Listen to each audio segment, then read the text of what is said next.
युवाओं की पहली पसंद युवा सामना। तो हमारे पार्लियामेंट के अंदर 43% पॉलिटिशियंस ऐसे हैं जिनके ऊपर क्रिमिनल चार्जेस हैं और उसमें से 29% ऐसे हैं जिनके ऊपर मर्डर, रेप, फिरौती, ये सारे चार्जेस हैं। और ऐसा नहीं है कि खाली एमपीज ही हैं, हमारे एमएलए भी इसमें पीछे नहीं है। अगर मैं 2015 दिल्ली इलेक्शन की बात करूं तो उसमें 70 में से 43 नेता ऐसे जीत के आए थे जिनके ऊपर क्रिमिनल चार्जेस थे।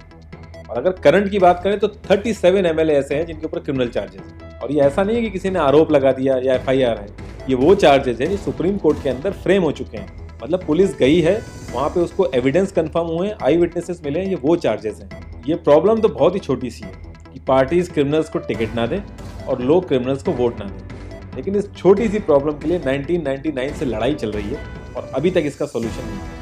1999 में एसोसिएशन फॉर डेमोक्रेटिक रिफॉर्म, जिसे एडीआर नाम से ज़्यादा जानते हैं, उन्होंने जो भी क्रिमिनल्स हैं पॉलिटिक्स में उनके लिए पीआईएल डाली दिल्ली हाई कोर्ट में, और दिल्ली हाई कोर्ट ने उसको एक्सेप्ट भी कर दिया। जब दिल्ली हाई कोर्ट ने ये पीआईएल एक्सेप्ट की थी तो ये चीज़ वहीं ख़त्म हो गई थी। ये जो नेता जिन्हें हम जिता के लाते हैं ना, ये सब लोगों ने मिल के उस पीआईएल के अगेंस्ट में सुप्रीम कोर्ट में अपील कर दी। जब सुप्रीम कोर्ट से भी इनकी अपील खारिज हो गई तो हमें वो देखने को मिला जो हमने कभी नहीं देखा था।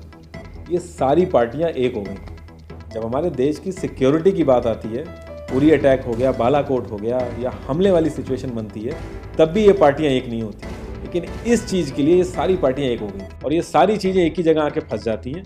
इंडिया के कानून के हिसाब से जब तक किसी भी आदमी के ऊपर फाइनल जजमेंट नहीं आता तब तक वो बेकसूर है और उसी चीज़ का फायदा उठता है। अगर कोई आईएएस पीसीएस की तैयारी कर रहा है और उसके ऊपर क्रिमिनल चार्जेस हैं तो उसे ऑफर लेटर नहीं मिलेगा। यहाँ तक कि क्लर्क की जॉब के लिए उसको दिक्कत आ जाएगी। लाखों कैदी ऐसे हैं जिन पर अभी जजमेंट नहीं आया, जो अंडर ट्रायल हैं, उनको जेल में डाल रखा है। तो ये सारी चीज़ें जो एप्लीकेबल होती हैं सिर्फ पॉलिटिशियंस के लिए होती हैं, बाकी किसी के लिए नहीं। इतने बड़े सांसदीय क्षेत्र में पार्टियों के लिए इतना मुश्किल हो जा रहा है ऐसा कैंडिडेट ढूंढना जिसका कोई क्रिमिनल रिकॉर्ड ना हो। एडीआर की रिसर्च के हिसाब से क्रिमिनल कैंडिडेट के चांसेस 3 गुना ज़्यादा होते हैं जीतने के क्लीन कैंडिडेट के मुकाबले। एक क्रिमिनल कैंडिडेट मनी और मसल पावर का परफेक्ट कॉम्बो बन जाता है। पार्टी के लिए फंडिंग इकट्ठी करनी हो, self financing, black money, campaigning के लिए फाइनेंस इकट्ठा करना हो, हर एक चीज़ में माहिर होते हैं। इसलिए पॉलिटिकल पार्टीज की ये पहली पसंद बन जाती है। पहले लोग इतनी डिमांड में नहीं थे, पहले वही भीड़ इकट्ठी करना, बूथ कैप्चरिंग, इन्हीं सब चीज़ों तक ये लोग लिमिटेड थे। लेकिन ये जैसे जैसे इनकी वर्सेटैलिटी बढ़ती गई, ये पॉलिटिकल पार्टीज की पहली पसंद बनते गए। यार पार्टीज की मजबूरी तो समझ में आती है, लेकिन कास्ट और सिस्टम फेलियर की वजह से लोगों की भी मजबूरी बन जाती है इनको वोट देना। आज की डेट में यार एफआईआर करने के लिए भी आपको जुगाड़ की जरूरत होती है, लेकिन वहीं अगर आप अपनी कास्ट वाले नेता के पास जाओगे तो आपका काम हो जाएगा। थोड़ा बहुत आपका हिसाब किताब देखेगा, आपका काम कर देगा वो। तो ये जो सिस्टम कमजोर है, ये मजबूर करता है लोगों को इन लोगों को वोट देने के लिए, और ये लोग पूरा ध्यान रखते हैं कि ये सिस्टम कभी स्ट्रांग ना हो। अगर तुम क्लोजली ऑब्जर्व करो तो हर नेता यही तो समझाने की कोशिश कर रहा है कि सिस्टम सारा खराब है, सिस्टम में ये कमियां हैं और मैं तुम्हें इस सिस्टम से बचा लूंगा।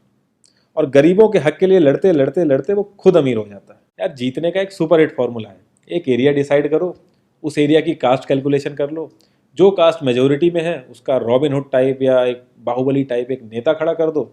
जो सिस्टम काम नहीं कर पा रहा है वो काम तुम करने लगो, लोग तुम्हें वोट देने लगेंगे।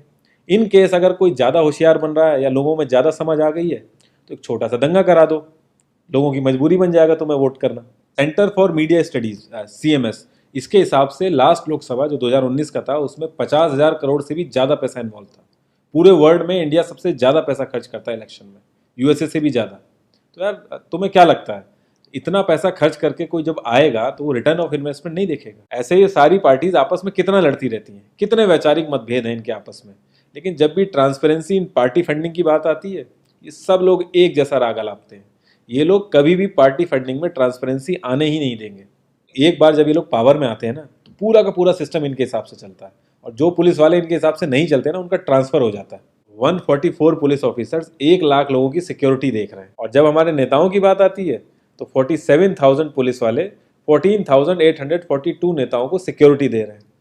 अब बाहुबलियों को क्या जरूरत है सिक्योरिटी की? कभी किसी क्रिमिनल को देखा है जिसके आगे पीछे आईएएस पीसीएस पुलिस वाले जी हजूरी कर रहे होते हैं? बहुत ही वर्स्ट सीन होता है वो। हर साल रिपोर्ट्स आती हैं कि 75% से भी ज़्यादा लोगों को पुलिस पे भरोसा ही नहीं है। इंडिया एक इकलौती ऐसी जगह है जहाँ पे पुलिस को देख के इंसान सेफ फील करने की बजाय डरता है। एक 15 साल के बच्चे तक को पता है कि आईपीएल में सट्टा लगाने के लिए किसके पास जाना है, लेकिन हमारी पुलिस को नहीं पता।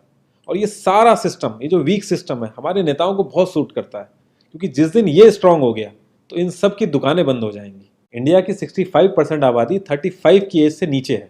जो हमारा लोकसभा है उसकी एवरेज एज है 54 और राज्यसभा की एज 63.5 है। एक दो केस अगर छोड़ दें तो आम आदमी के लिए पॉलिटिक्स में घुसने का रास्ता नहीं है। अगर आप गूगल पे सर्च करोगे ना टॉप 10 यंग पॉलिटिशियंस, तो एक भी नाम उसमें ऐसा नहीं होगा जिसका कोई फैमिली से पॉलिटिकल कनेक्शन ना हो।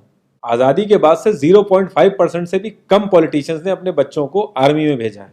वहाँ नहीं भेजते ये लोग। हम लोग इनसे मैनिफेस्टो में डिमांड ही कहाँ करते हैं। हम तो बस रिलीजियस मुद्दे देखते हैं मैनिफेस्टो में और खुश हो जाते हैं। इंडिया ने ब्रिटिश पार्लियामेंट्री सिस्टम अडेप्ट किया और उसमें एक बहुत ही इंपॉर्टेंट चीज़ है शैडो कैबिनेट, वो हमने छोड़ दी।